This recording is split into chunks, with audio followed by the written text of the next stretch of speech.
When we think about what makes a country powerful, our minds usually go straight to things like armies, economic sanctions, maybe even threats. But what if the strongest kind of power isn't about force at all? What if it's about attraction?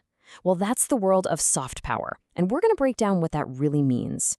Seriously, what if the real power is the ability to make other people want the same things you want? An influence that doesn't have to push because it naturally pulls people in. This is the heart of a concept that has totally reshaped how we look at international relations, arguing that real strength is about being admired, not just feared. So this idea comes from a political scientist named Joseph Nye. He called it soft power, and it's exactly what it sounds like, getting what you want because others are drawn to you. It's not about big checks or military might. It's about the magnetic pull of your culture, your political values, and whether your policies seem legitimate to the rest of the world. As Nye put it, seduction is always more effective than coercion. Think of power like a spectrum.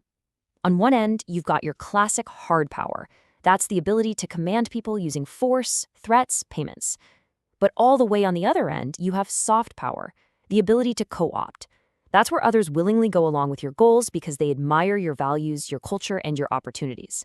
It's really the difference between kicking a door down and having someone hold it open for you. All right, so where does all this American soft power come from? Well, as it turns out, the U.S. has this huge, diverse arsenal of assets that all feed into this unique power of attraction. For starters, you've got its sheer economic might. I mean, being the world's largest economy isn't just about being rich. It projects this powerful global image of innovation, of success, of opportunity that other countries want a piece of. When almost half of the world's biggest companies and over 60 of the top 100 brands are American, that creates a serious gravitational pull. And you can literally see that pull in action. The United States attracts 6 times more immigrants than any other country on the planet. People are voting with their feet, and that is a massive vote of confidence in the idea of the American dream. And it's the exact same story with education. The U.S. is home to nearly a third of all international students in the world. The planet's brightest young minds want to come to American universities, and that builds relationships and goodwill that can last a lifetime and really shape global affairs. And this leadership goes way beyond just money and schools. It goes deep into culture and science. I mean, from Hollywood movies that frame global conversations, to a huge lead in Nobel Prizes, to the music we all listen to, and even the very architecture of the internet. American influence is woven into the fabric of daily life for people all over the world. So the case is closed, right? America's soft power just seems overwhelming, totally unbeatable. Well, hold on. That's not the whole story, not even close. See, this is where things get a little more nuanced. Because while the U.S. absolutely crushes it in areas like technology and higher education, it actually ranks much lower than a lot of other wealthy nations on things like quality of life, how much foreign aid it gives, or income equality. This really shows you the double-edged nature of its power. And that complexity, that other side of the coin, leads us right to a huge issue. This power of attraction isn't set in stone. It can fade. And sometimes it can fade really, really fast. You know that massive drop in America's popularity around the 2003 Iraq War? That wasn't some fluke. It was actually part of a historical pattern. Time and again, controversial foreign policies, from the Suez Crisis to the Vietnam War to putting nuclear missiles in Europe, have caused its global appeal to take a nosedive. And it's really important here to understand that there are 2 very different kinds of anti-Americanism.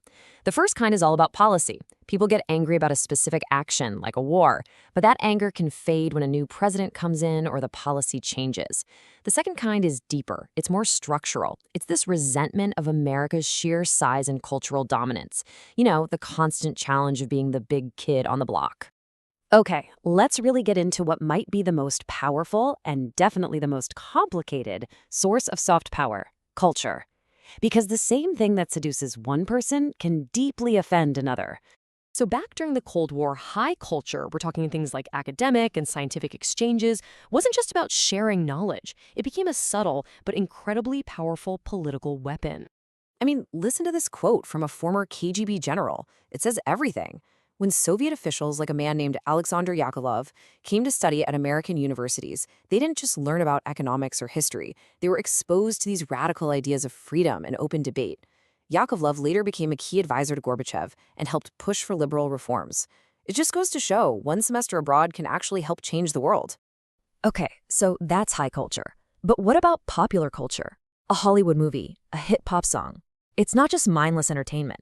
It's packed with these powerful, often subconscious messages about individualism, about consumer choice, and about personal freedom.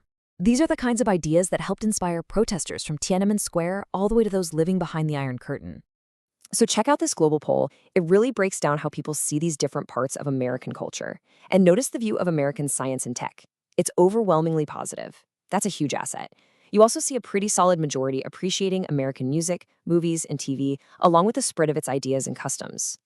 But now, watch what happens when we focus specifically on the Islamic world. Admiration for science and technology? Still really high. That appeal is nearly universal.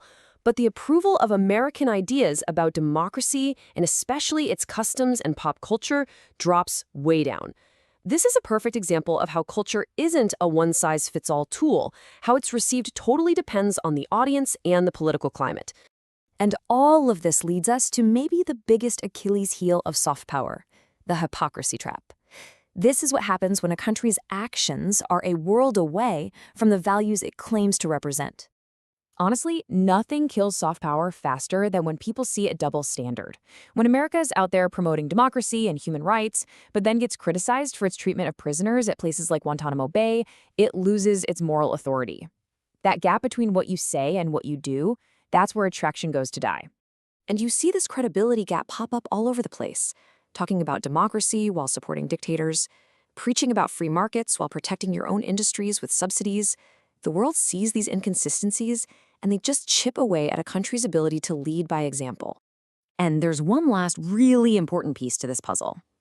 The government doesn't actually have full control over its own soft power. I mean, think about it. Hollywood, universities, big tech companies, they're all independent.